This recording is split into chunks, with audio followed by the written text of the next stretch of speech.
తాకట్లో ఉన్న బంగారాన్ని విడిపించి ఆ రోజున మార్కెట్ ధర కట్టి మిగిలిన డబ్బును మీకు అందిస్తుంది Kommuri gold.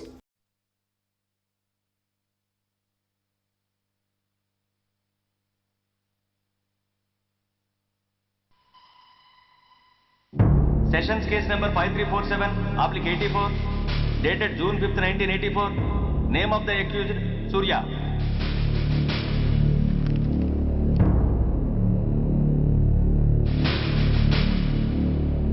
Proceed. Your Honor, ఈ నేరస్తుడిని కఠినంగా శిక్షించండి అని వాదించడానికి కూడా ఒక్క నిమిషం ఆగి అతని వయసును సమీక్షించుకోవాల్సినంత చిన్న వయసులో ఇతను 2 హత్యలు చేశాడంటే మన న్యాయ వ్యవస్థ మొత్తం ఒక్కసారి మళ్లీ ఆలోచించుకోవాల్సిన పరిస్థితి ఏర్పడింది. ఇతనికి జరిగింది అన్యాయమే, కానీ హత్యకు హత్య, హింసకు ప్రతిహింస సమాధానం కాకూడదు. ఇతను చేసిన తప్పుకు తప్పకుండా శిక్ష విధించాల్సిందే. కానీ వేసి ఆ శిక్షలా మాత్రం కాకుండా మొత్తం బాలలోకానికి, రేపటి తరానికి శిక్షణలా అనిపించాలి. It's my sincere request. That's all your honour. బాబు, నువ్వు చెప్పుకోవాల్సింది ఏమైనా ఉందా? ఆ హత్యకు సంబంధించిన అన్ని వివరాలు మాకు తెలిసిన ఎక్స్ మినిస్టర్ ఈ ఊళ్ళో పవర్ఫుల్ పర్సన్ అయిన చౌడప్పకి అగెనిస్ట్ గా సాక్ష్యం చెప్పడానికి ఎవరూ ముందుకు రాకపోయేసరికి కేసు క్లోజ్ చేయాల్సి వచ్చింది. మీలాంటి ధైర్యవంతులు ఊరికి ఒక్కరుంటే చాలు, మా డిపార్ట్మెంట్కి ఎంతో హెల్ప్ అవుతుంది. దేశం కోసం ప్రాణాలు ఇవ్వడానికి సిద్ధపడ్డ సైనికుడిని నేను. మేం కాపాడుతున్న దేశంలో ఇలాంటి కిరాతులు ఉండటానికి వీల్లేదు. ఇదిగోండి కంప్లైంట్, వెంటనే కేసు బుక్ చేయండి. మీరు ఎప్పుడు రమ్మంటే అప్పుడు నేను కోర్టుకు రావడానికి సిద్ధం. Thank you, I appreciate your spirit. Thank you. అవసరమైనప్పుడు కబురు పెడతాను, మీరు తప్పకుండా రావాలి. షూర్.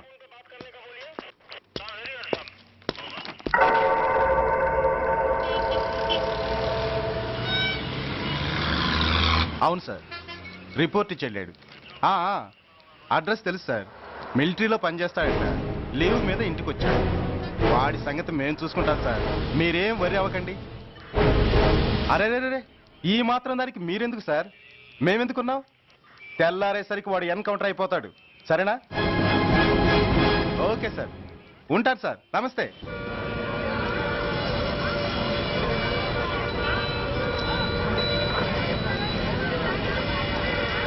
నాన్న, మనం ఈ ఊరొదిలి ఎందుకు వెళ్ళిపోతున్నాం? ఈ ఊళ్ళో కొందరు చెడ్డోళ్ళు ఉన్నారు బాబు. ఎవరు వాళ్ళు?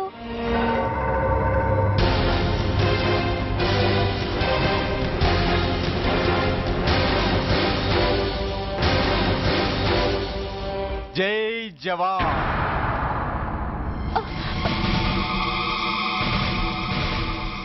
కోర్టుకొచ్చి సాక్ష్యం చెబుతా అన్న మిలిటరీ ఆయన చెప్పా పెట్టకుండా ఊరొదిలి పారిపోతున్నారే. రేయ్, నేను సైనికుడినిరా. వెన్ను చూపించి పారిపోవడం నాకు అలవాట్లేదు.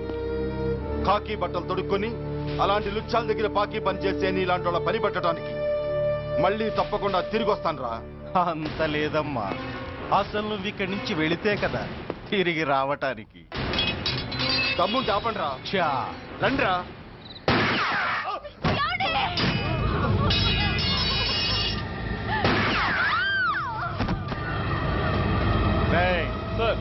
ఆ 2 శవాల్ని బస్సు వెనక టైర్ల కింద పడుకోబెట్టు.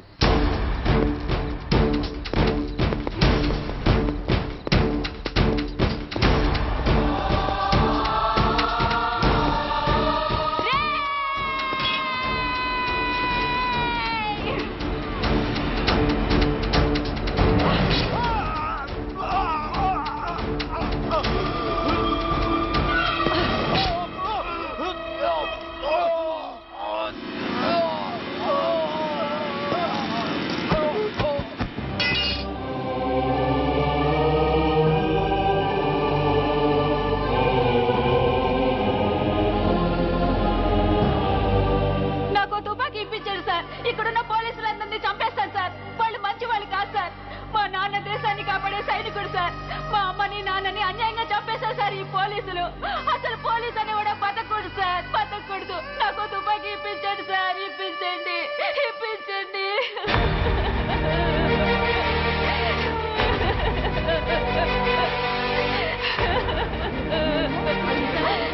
Order, order. The judgment is reserved. Court is adjourned. ఏ తలబట్టేసిందా? మీరా? ఏమా బాగున్నారా? బాగున్నానన్నయ్య. రండి కూర్చోండి. ఏరా బోర్డర్లో ఉండాల్సిన వాడి కోర్టులో పరిశీలన అయ్యావు. ఎంతసేపు అయింది వచ్చి? ఈ కేసు హియరింగ్ స్టార్ట్ అయ్యేసరికి వచ్చామన్నయ్య. ఇంతకీ ఆ అబ్బాయికి ఏం శిక్ష పడొచ్చు? ఏముందమ్మా, మైనర్ కాబట్టి కొన్నాళ్ళ పాటు రీఫార్మ్ స్కూల్ పంపించాల్సి ఉంటుంది. ఆ శిక్ష వేసేసి చేతులు దులిపేసుకుంటారు అంతేగా. నేరం చేసిన వాడికి శిక్ష వేయటం చేతులు దులుపుకోవడం ఎలా అవుతుందిరా? వాడు చేసింది తప్పు కాదని నీ అంతరాత్మకు తెలియదా? మన దృష్టిలో తప్పు కాకపోయినా చట్టం దృష్టిలో అది నేరం. దానికి శిక్ష వేయక తప్పదు. అసలు శిక్ష అనేది ఎందుకురా? మనిషిలో పరివర్తన తేవటానికి. మీరు వేసే శిక్ష వాడిని తప్పు తెలుసుకొనివ్వదు, తప్పుదారిలోకి మళ్ళిస్తుంది. ఏంటో నువ్వనేది? ఆ పసి మనసులో ఎంత ఆవేదన ఆవేశం ఉన్నాయో చూసావు కదా. శిక్షాకాలంలో అవి వాడితో పాటే పెరుగుతాయి తప్ప తరగవు. సమాజం మీద కక్షతో, వ్యవస్థ మీద హేట్రెడ్తో ఓ రెబల్గా సొసైటీలోకి వస్తాడు. దగ్గరకు తీసుకుని ఆదరించేవాళ్ళు లేక మరో క్రిమినల్గా తయారవుతాడు. ఇంతకీ నువ్వు అనేది ఏమిట్రా? మా కన్న కొడుకు ఎలాగూ పోయాడు, వాణ్ణి మేం పెంచుకుంటాం. Yes, we want to adopt him. I appreciate your humanity major Bhargav, but చట్టానికి విచారణ చేయటంలోనూ శిక్ష విధించటంలోనే కాదు, ఆ శిక్షను అమలు చేయటంలో కూడా కొన్ని పరిమితులుంటాయి. శిక్షాకాలం పూర్తి కాకుండా అతన్ని మీకు హ్యాండ్ ఓవర్ చేయటం కష్టం అవుతుంది. ఇంతకీ ఆ కుర్రాడి మీద మీకు ఎందుకంత ఇంట్రెస్ట్? అతను ఓ సిన్సియర్ మిలిటరీ మ్యాన్ కొడుకు సార్. అంటే ఆ చనిపోయిన అతను? He was my subordinate sir. Oh I see. Okay, I will do one thing. ప్రస్తుతానికి ప్రొసీజర్ ప్రకారం అతన్ని రిఫార్మ్ స్కూల్కి పంపిద్దాం. ఈలోగా గవర్నమెంట్కి, లా అండ్ ఆర్డర్ డిపార్ట్మెంట్కి స్పెషల్ పర్మిషన్ కోసం అప్లై చేసి వాళ్ళని ఒప్పిస్తాను. ఆ తర్వాత అతన్ని మీరు తీసుకెళ్ళవచ్చు. Thank you very much sir. వస్తాం సార్. మంచి మేజర్ గారు, ఆ కుర్రాడిని మీరు ఏం చేద్దాం అనుకుంటున్నారు? ఏ డిపార్ట్మెంట్ అయితే అధికార దుర్వినియోగం చేసి ఓ నేరస్తుని తయారు చేసిందో అదే డిపార్ట్మెంట్లో చేరుస్తాను. I will make him an honest police officer.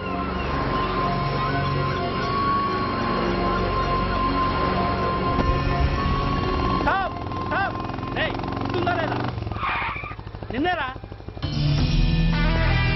ఏంటి అలా చూస్తున్నావు?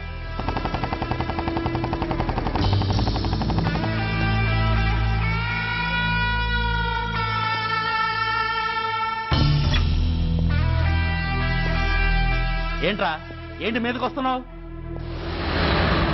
ఏమన్నావురా? సిగ్నల్ పడకుండా ఎందుకు వెళ్ళావు?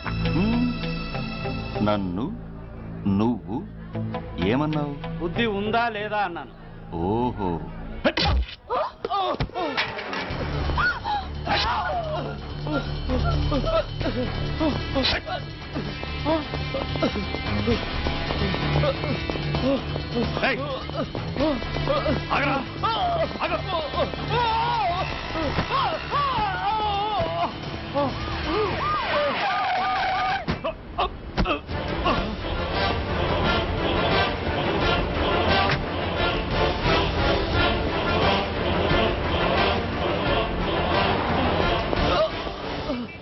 అతని హాస్పిటల్కి తీసుకెళ్ళండి. Drop the knife. కత్తి కింద పడై.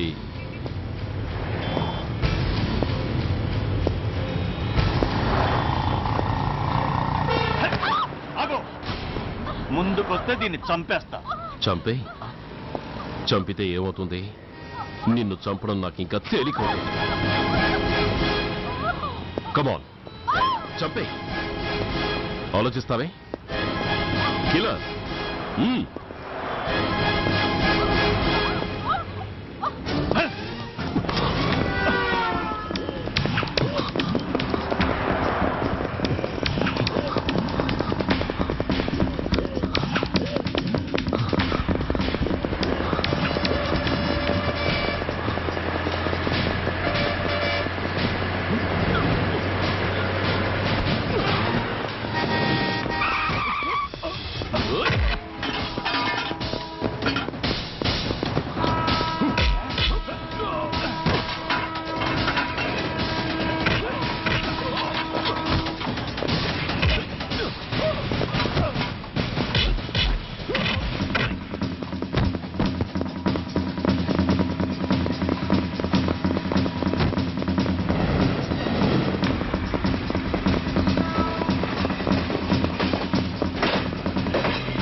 నమస్తే సార్.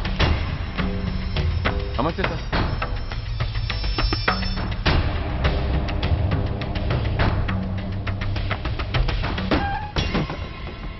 నేనెవరిని?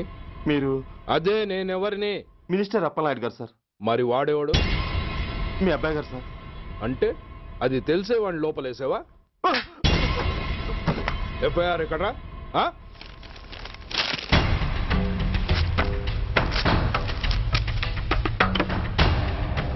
నువ్వే నా రైటర్వి? అవును సార్. ఆ?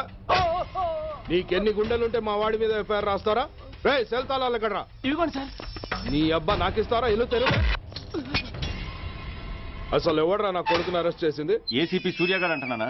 తూ నీ అబ్బా సిగ్గు లేదురా? ఆడంగి నాయల్లా తన్నులు తినొస్తారా? నా కడుపున చెడబుట్టావు కదరా. వెళ్ళు కార్లో కూర్చో. రేయ్ అసలే అడ్డదారులు అసెంబ్లీకి వెళ్ళినోడిని. నాకు సంబంధించిన విషయంలో ఎవడన్నా అడ్డొచ్చాడో అడ్డంగా నరికేస్తా. ఆ విషయం మీ ఏసీపీ గడికి చెప్పు.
Commissioner here.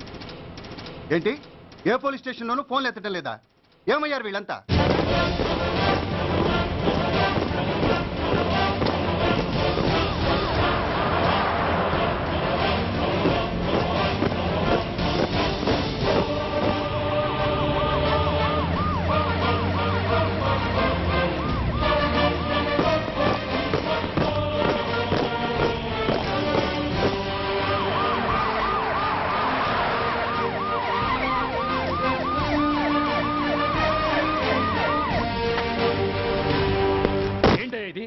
What is nonsense? Uniform తీసేసి పోలీస్ స్టేషన్ మూసేసి బజారు పడతారా? మీరు పోలీసులు అనుకుంటున్నారా, గుండా అనుకుంటున్నారా? విలువలేని యూనిఫామ్స్ ఒంటి మీద ఉంటే ఊపిరాడడం లేదని తీసేసాం సార్. పందులు పందికుక్కులు స్టేషన్లోకి వచ్చేస్తుంటే వాటిని ఆపే శక్తి లేక తాళాలు వేసేసాం సార్. మిస్టర్ సూర్య, పోలీస్ వ్యవస్థ లాంటి ఎమర్జెన్సీ సర్వీసుల్లో ఇలా సమ్మెలు చేయడం నిషేధం. అదే ఎందుకని sir? Government doctors, nurses, postal department కూడా ఎమర్జెన్సీ సర్వీసులే. వాళ్ళు హక్కుల కోసం స్ట్రైక్ చేయడం లేదా? ఆఖరికి మాకు ఓ గుర్తింపు రిజర్వేషన్లు కావాలని కొజ్జాలు కూడా స్ట్రైక్ చేస్తున్నారు. వాళ్లకున్నపాటి విలువ గౌరవం కూడా మాకు లేవా sir? Mister Surya, you are crossing your limits. మీరు ఇలా చేయటం వల్ల కామన్ పీపుల్ ఎంత సఫర్ అవుతారో ఆలోచించారా? పోలీస్ అనేవాడు కూడా ఓ కామన్ మ్యాన్ అనేది మర్చిపోకండి సార్. ఇంతకీ మీకు ఏం అన్యాయం జరిగిందయ్యా? సార్, ఒక ట్రాఫిక్ కానిస్టేబుల్ తన డ్యూటీని సక్రమంగా చేసినందుకు ఒక లుచ్చా విధవ కత్తితో పొడిచి చంపబోయాడు. వాడిని అరెస్ట్ చేస్తే వాడి బాబెవడో మినిస్టర్ అప్పలనాయుడు అంట. వాడొచ్చి మన ఊపిరితో సమానమైన ఎఫ్ఐఆర్ని వాడు మందు కొట్టి మూతి తుడుచుకునే ముండకొంగు నలిపినట్టు నలిపి పారేసి అది రాసిన రైటర్ని, డ్యూటీలో ఉన్న ఎస్ఐని, సెంట్రీని కొట్టి దమ్ముంటే నా కొడుకు మీద చెయ్యేసి చూడంట్రా, అడ్డొచ్చిన వాడిని అడ్డంగా నరుకుతానని ఛాలెంజ్ చేసి మరి వాడు కొడుకుని తీసుకెళ్లిపోయాడు సార్.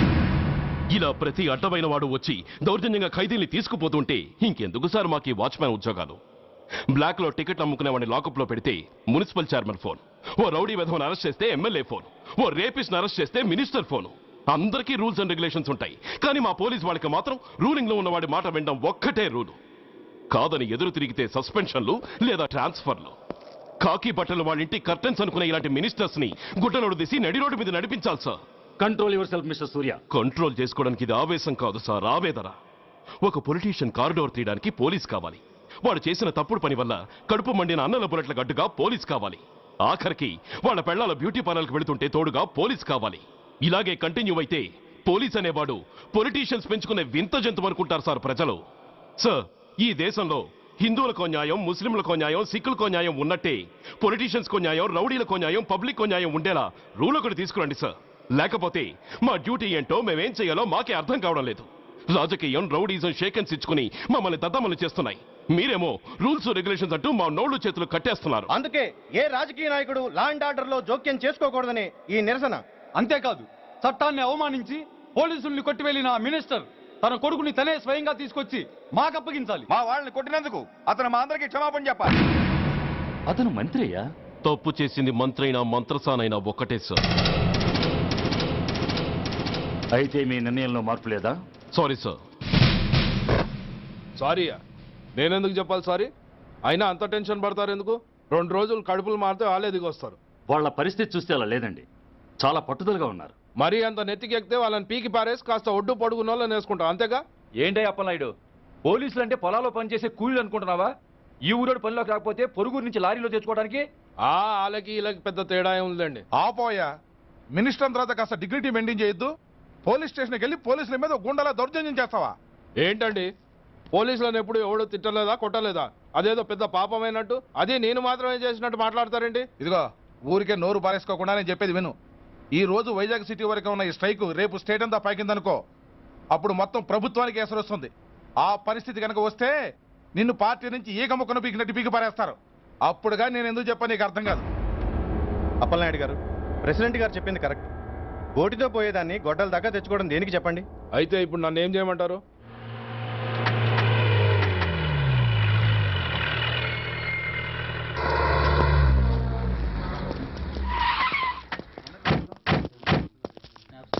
హలో, మా ఈ నిరసన పబ్లిసిటీ కోసం కాదు, మా ప్రాబ్లం సాల్వ్ చేసుకోవడం కోసమని మీకు ముందే చెప్పాను. మళ్ళీ ఎందుకు వచ్చారు? మినిస్టర్ గారు రమ్మంటే రాకుండా ఎలా ఉండగలం సార్? మినిస్టరా? ఏ మినిస్టర్? అప్పలనాయుడు గారే సార్. అదిగో అప్పలనాయుడు గారు వచ్చేసారు, పదండి.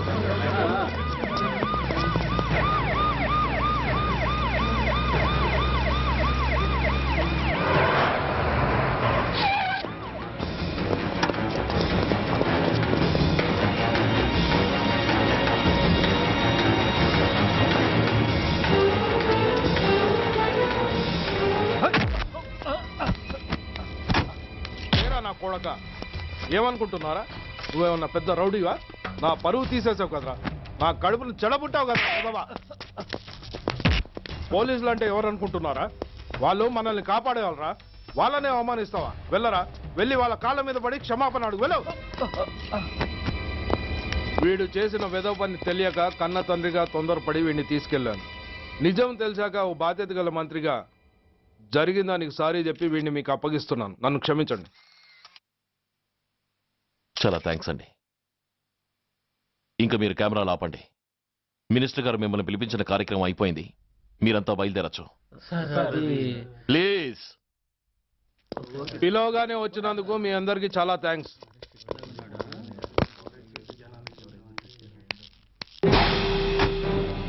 ఏంటయ్యా ఇది? ఎందుకు డోర్ మూసావు? ఏ సెక్యూరిటీ, అలా చూస్తూ నిలబడతా ఏంటి? ఏంటయ్యా ఇది? మీరు చెప్పింది చేశానుగా, నా కొడుకుని మీకు అప్పగించాను, మీ అందరికి సారీ చెప్పాను, ఇంకా ఏంటి? చేసిన ప్రతి తప్పుకి సారీ అంటమే శిక్ష అయితే లా బుక్లన్నీ పాకెట్లో పెట్టుకునే డైరీ సైజుకి పడిపోతాయి. ఇంతకీ ఏంటయ్యా నువ్వు అనేది? మీరు మా వాళ్ళకిచ్చినవి తీసుకెళ్లిపోండి. ఒకళ్ళిచ్చిన ఉంచుకోవడం మాకు అలవాట్లేదు. నేనా? నేనేమిచ్చాను? మరి అంత మతిమరుపు అయితే ఎలా సార్? ఏంటిది? మీరు మా ఎస్ఐకి చెప్పుతో ఇచ్చారు, అతని తరఫున నేను మీకు షూతో ఇస్తున్నాను. ఎంత ధైర్యం రా నీకు? నన్నే కొడతావా? నీ ఎంత చూస్తాను, ప్రాణాలు తీస్తాను. డిఐజీ కమిషనర్ ఎక్కడా మీరు?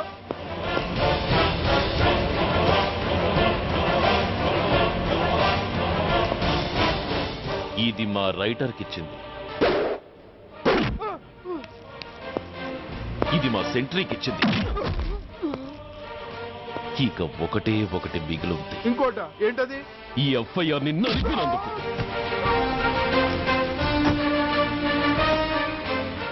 ఇక మీరు వెళ్ళండి. డ్రైవర్, వాడిని తీసుకెళ్లి లాకప్ లో పెట్టండి. ఇక మీరందరూ డ్యూటీలో జాయిన్ అవ్వచ్చు.